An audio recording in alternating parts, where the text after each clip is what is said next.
আপনি চলে যান, আপনার শর্টটা স্ক্রিপ্ট থেকে বাদ দেওয়া হয়েছে। ধরেন।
বলে এখনো ঘুমাও নাই?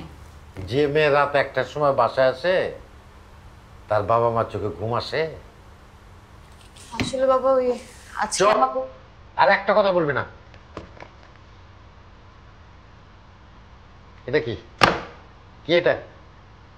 অফিসে আমার কলিগরা এই ভিডিও দেখে হাসাহাসি করে, মুখে চুনকালি মেখে কান ধরে ক্যামেরার সামনে উঠবোস করতেছে। তোমার মেয়ে? ছি!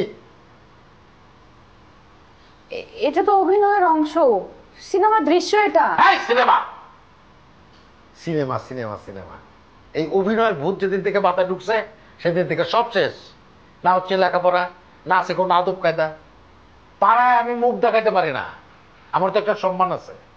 অফিসে আমার কলিগরা আচাচি করে, পাড়ার ছেলেপেলেরা বলে ওই যে ক্যাটরিনার বাবা যায়। এই দিন দেখার জন্য আমি তোকে জন্ম দিছিলাম? ছি!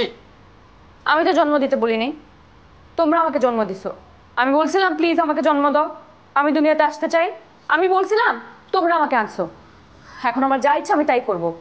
আমি নায়িকা হব, একদিন না একদিন হব, দেখে নিও। শুনছো?